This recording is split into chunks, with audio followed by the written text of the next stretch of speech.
Juntos estamos novamente para seguirmos com o estudo do livro precioso O Perispírito e Suas Modelações, por Luiz Gonzaga Pinheiro. Capítulo 23. Os nemateumintos. A partir do conjunto cérebro-sistema nervoso, a inteligência manifesta-se mais intensamente, dando mostras da estreita relação existente entre o princípio inteligente e o seu tradutor na matéria densa. Nos nemateumintos, o corpo aprimora-se um pouco mais, apresentando um tubo digestivo completo, com boca e ânus, permitindo que o alimento seja trabalhado, aproveitado e excretado em seus resíduos por uma parte específica do corpo. Esses animais habitavam e habitam ainda hoje a água e a terra, permitindo que suas formas abriguem princípios inteligentes em seus inícios de caminhada. Possuindo musculatura longitudinal e um anel nervoso que circula a faringe, estendendo-se suas ramificações para frente e para trás. Conquistaram toda a terra em invasão de consequências previsíveis e vitória esperada. Aportou, enfim, o princípio inteligente na terra firme. Após milhões de anos em incontáveis manobras sob a égide da didática recapitulativa. Milhões de anos, meus amigos. Isso que nós estamos aprendendo não se deu de um momento para o outro, de uma década, de um século. São milhões de anos. A fim de que o nosso estudo não se torne monótono, citaremos somente modificações que foram adicionadas a espécies e que são sinais demonstrativos de evolução. Porque, amigos, nós perderemos aqui outros tantos séculos descrevendo espécie a espécie, não é?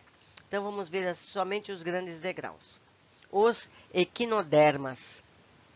Nesses animais, o princípio inteligente esforça-se na elaboração das estruturas esqueléticas. Na estrela do mar, nota-se a presença de 5 dentes calcários, sendo estes fortes e afiados, servindo para triturar os alimentos. Este estágio parece ser o treinamento da condensação de estruturas resistentes que serviriam no futuro para a proteção e sustentação. Temos aqui algumas imagens de equinodermas de variados tipos, de várias formas. A estrela do mar, a serpente do mar, a bolacha de praia, que a maioria de nós conhece, lírio do mar, pepino do mar e ouriço do mar. Temos também os moluscos. Nos moluscos surgem os nefrídeos, embriões dos futuros rins, e a presença da respiração pulmonar. No sistema circulatório, observa-se um coração dorsal que impulsiona o sangue para todo o corpo. Temos aqui como exemplo a lula, as ostras, o polvo, o náutilus, que já tem uma concha, o caracol, que também tem uma concha, e a lesma. Temos os anelídeos. Apresenta-se entre eles um novo tipo de respiração através da pele. Nota-se também a existência de um sistema circulatório fechado. Um exemplo típico de anelídeo é a minhoca, cuja função é arar o solo, permitindo o ingresso de oxigênio para as raízes das plantas. Temos os artrópodes.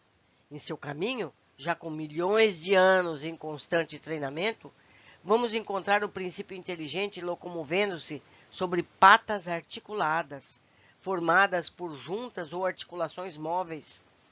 As novas formas que agora se movimentam são as aranhas, os crustáceos, os insetos e os escorpiões.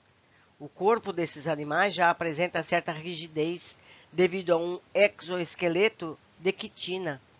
Os apêndices são utilizados na locomoção, captura de alimentos, trituração, limpeza do corpo, recepção de estímulos e demais funções relacionadas com a atividade do meio. O sistema circulatório do lagostim, que é um crustáceo, já transporta alimentos, oxigênio, gás carbônico por todo o corpo. É formado por um coração e onde partem vasos que encaminham o sangue para todos os órgãos. Pouco a pouco, os órgãos e sistemas são delineados em obediência ao crescente aperfeiçoamento. Isso demonstra a atuação de uma inteligência que supervisiona a criação em todos os seus estágios, encaminhando-a para a conquista maior do livre-arbítrio. Temos aqui escorpiões, aranha, abelha, caranguejo, centopeia, pernilongo, baratas, borboletas. Vemos os cordados, não é? Nos cordados existe o preparo para a modelagem de uma coluna vertebral. E, finalmente, ensaios para o ingresso entre os vertebrados. Aqui vemos o reino animal dos cordados. Temos aqui os bebês, as rãs, os pássaros, os peixinhos, cãezinhos. Temos aqui aves. Temos aqui vários animais. Vocês podem analisar e fazer pesquisas na internet para terem maior entendimento sobre isso. Os tecidos altamente delicados do cérebro e da coluna é protegido por estruturas ósseas, ao mesmo tempo em que o corpo adquire sustentação, permitindo-se maior resistência e posterior posição ereta. Por isso que entre aqueles animais está o ser humano, que quando ele é um bebê, ele ainda não é capaz. Não é? Tem cérebro, os bebês têm cérebro, fechados em caixas cranianas, como os outros exemplos que foram dados. Seguindo, os primeiros vertebrados foram os peixes, cuja respiração se faz através de brânquias, retirando o oxigênio que se encontra dissolvido na água. Seguiram-se-lhe os passos na evolução os anfíbios, os répteis, as aves e nós, os mamíferos.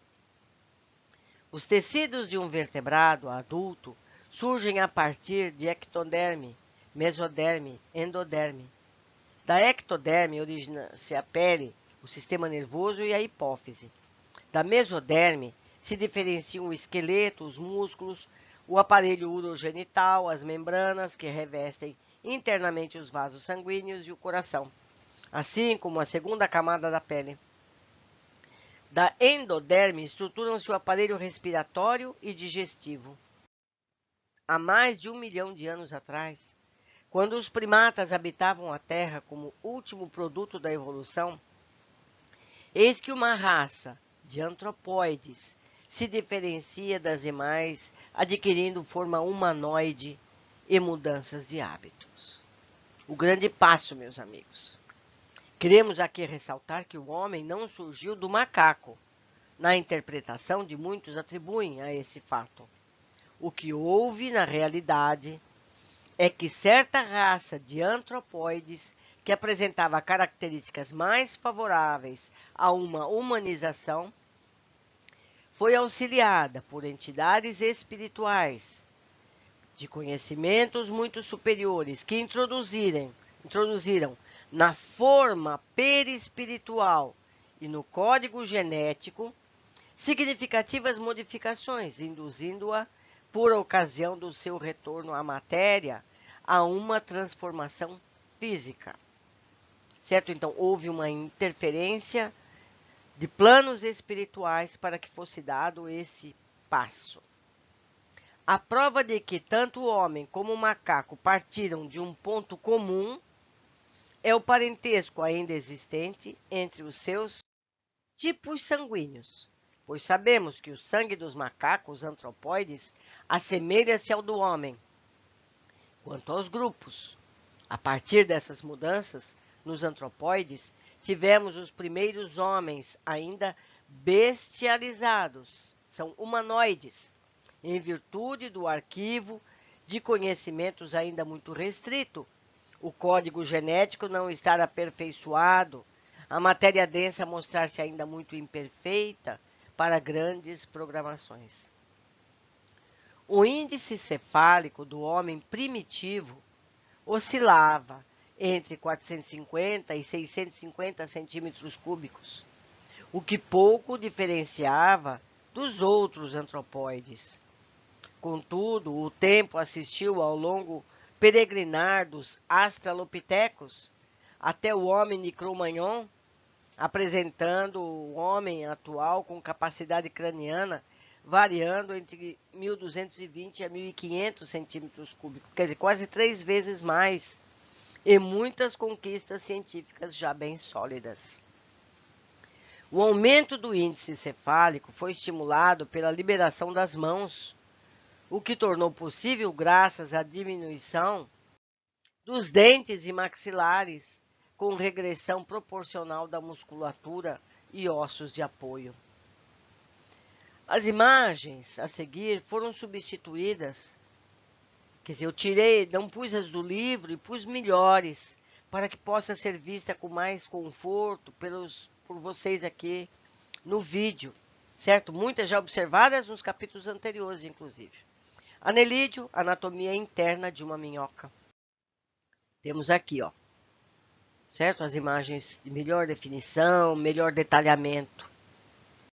Aqui também a neopilina, que é um molusco, são nefrídeos, formando rins e respiração pulmonar. Tá aqui, ó, todos os detalhes. Vocês podem estacionar o vídeo e ler com calma tudo que está aqui descrito. Aqui é a estrela do mar, o mesmo. Tratamento da condensação de estruturas resistentes. Também podem parar o vídeo e ver cada parte detalhada.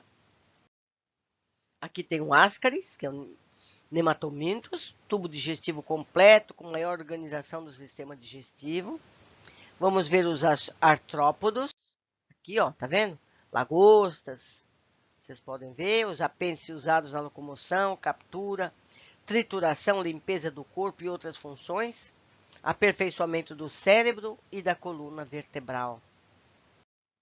Aqui o ser humano, com todos os detalhes já desenvolvidos. Também podem parar o vídeo e ver calmamente cada parte, comparar com tudo que nós estudamos.